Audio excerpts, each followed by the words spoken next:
Hello, and welcome to Follow Me Friday. If you're watching me on my social media or YouTube channels, welcome to Living Healthy, Living Well. If you're listening to me on my podcast, today we're going to be talking about your health numbers. When you make lifestyle changes, habit changes, how it's directly correlated to your health numbers.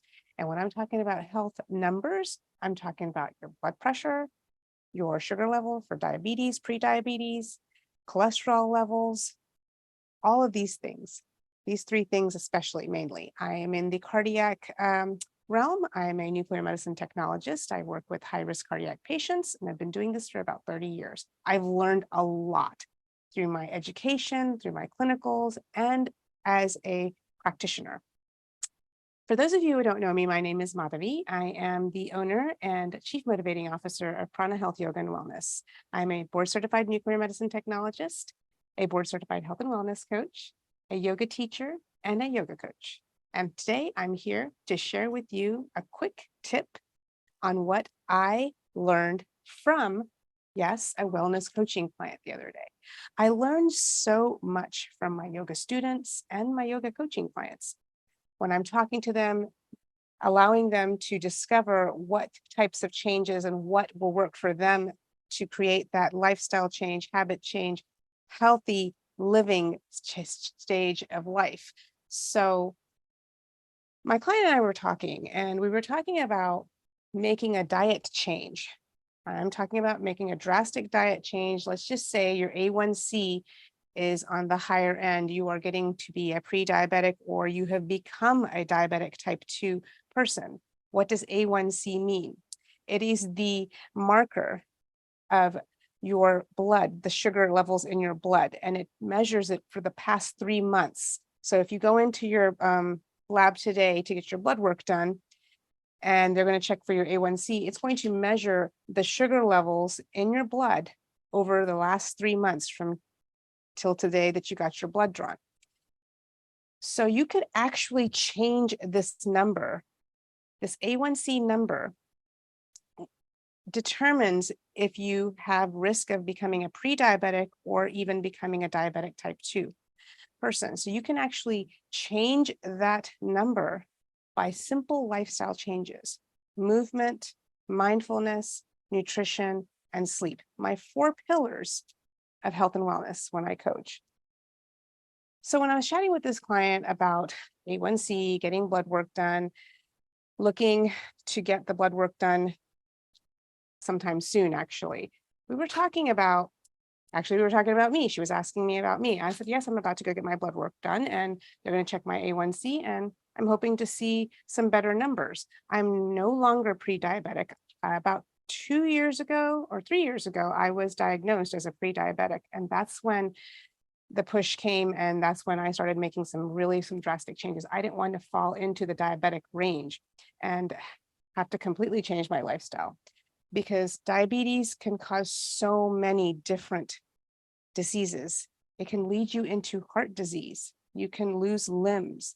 There's so many things. You can have a stroke. You can lose your eyesight. You can have glaucoma. So many different things. If it's something that we can prevent, why wouldn't we prevent it? Why do we just keep moving forward and allowing it to happen to us? So we were talking about getting the A1C checked over a 3-month period, and she was asking me questions. Well, so you've changed your diet and your lifestyle, your movement, practice, your sleep, blah, blah, blah, in the last 3 months. You've made some changes. Well, to be honest with you, I've made changes in the last 3 years. It's a buildup. But yes, every month I try to make a different change. I try to move a little bit closer, a little bit deeper into my lifestyle changes, because there's always room for change. So her question to me was, well, okay, so you go get your blood work checked, your blood pressure's good, your A1C, so you're not pre-diabetic, oh, your cholesterol is perfect. Okay, so you made your doctor happy, so why wouldn't you just go back to doing what you're doing? Guys, this blew my mind. Trying to be non-judgmental, being the coach, I was like, oh my goodness, this client doesn't understand that when you make a change, you're not making a change to please your doctor. You're not making a change to make your doctor's life easy. No, you're making the change for yourself, guys. You're not doing it to please your doctor. Yes, that can be one of your intentions, make your doctor proud of you. Your doctor, yes, will be proud of you, and it could be your goal, but that's not the ultimate goal. The ultimate goal is to create that habit, reach that healthy number, healthy lifestyle. And guess what? The hardest part of it is the maintenance, maintaining that lifestyle change. So, what do we need to do? Don't go in and choose activities and diets that don't work for you. Maybe they'll work temporarily, these fad diets or these restrictive diets. Yes, they'll work when you start to do them and you stick with them, but are they sustainable? Is that something that you want to do? Do you want to be on this restrictive diet and never have an ice cream cone again? No, no, we all deserve to have a treat again in moderation, in moderation. So we have to learn to find out what works for us. What works for me may not work for you, which is why these restrictive diets don't work for long term. Do the restrictive diet so you can fit in that cool outfit by whatever time. Yeah, but is that worth it? Okay, maybe for that few moments of glory of wearing that outfit or for your wedding or whatever it is. But think about how you feel in your body. Do you feel good? Are you happy? Do you have joy? Or do you feel like you're deprived when you're doing these restrictive diets? So, making changes and trying to find the lifestyle that you want, something that you like to do. Another example that I gave another client one time is I don't like to run. I know that I'll burn more calories if I run or jog, but I don't like to do it. I have no joy in doing it. I used to do it because I wanted to burn more calories. I thought, okay, I'm going to get to my goal weight or fit into that outfit. But I was unhappy. In fact, I dreaded going out for a run or getting on the treadmill for a jog or a run. I like, oh, I got to go run. Yuck. So what do? I tried different exercises. I enjoy walking. It's sustainable for me. I'm able to do it. I can do brisk walking. I can walk on the treadmill. I can walk outside in the neighborhood. I can go walk in the woods or take a hike. I can go on a trail. I can walk in place. There's so many walking exercises that you could do just walking in place if you don't have a lot of space to, or you don't have a treadmill and the weather's not conducive. There are videos out there, walking videos. If you want one, you can ask me. I have a couple. I'm just saying, find the exercise, the movement practice that works for you. I have a client that does Qigong every day with her husband. She loves that. Guess what, guys? It's a mind and body connection, Qigong, and it's movement. They are moving their body. They may not be racing their heart rates for cardio, but they are moving their body, and that's important. Moving the body is important. Yes, we need cardio to help increase our heart rate, to strengthen the heart. The heart is a muscle itself. It needs to be exercised, just like we exercise our biceps, guys. We have to exercise our heart, and you exercise that through cardio by increasing your heart rate. So that example of if you hate or dislike or despise to run, then don't run. If you don't like to go out for a walk, then bike or go for a swim if you have joint pain. I've even recommended people to go to the pool and do pool walking. The resistance of the water is resistance exercise. Resistance exercise builds your bone density. Okay. And it's movement. We're getting the blood to circulate. We need the blood to move again, working the heart, getting movement, staying in the water. If you have joint issues, yoga. You guys know that I'm all about yoga, but yoga is not the be all end all. There's so many different things. There's Pilates, there's yoga, there's Tai Chi, there's Qigong, there's walking, running. These are exercises, movement that all involve mind and body connection. Yes, running and walking do too, like the other things. Okay, when it comes to eating, we say, oh, well, I have trouble with my eating when I'm in a social situation. Well, last night, so I conduct a book club.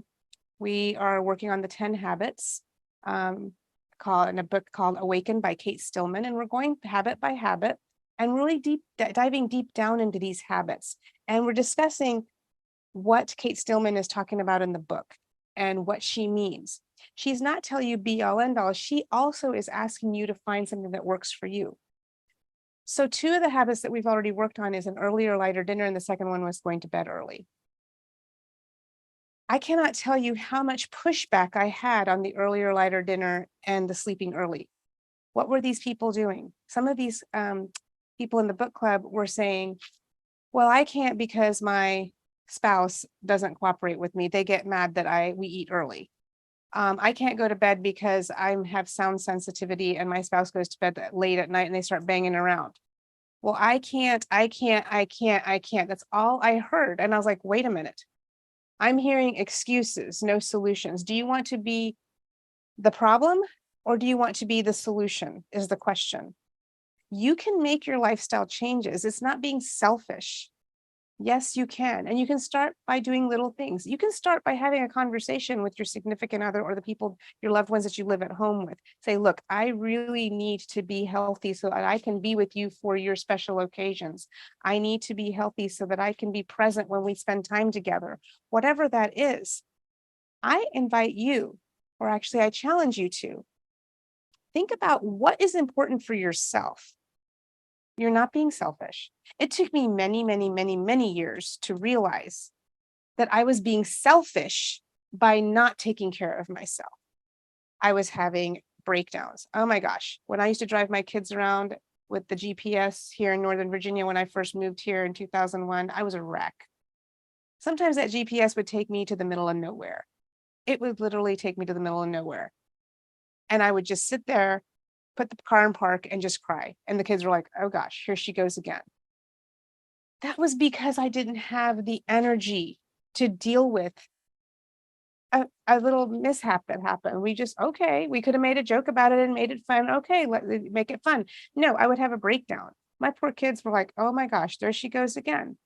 It took me so long to learn that if I just took care of myself, took care of the energy, kept that energy in my container so that I would have that wonderful energy to share with my children, share it with my loved ones, share it with my friends rather than being cranky and grumpy all the time, dark circles under my eyes, all kinds of horrible things, and being unhappy with myself.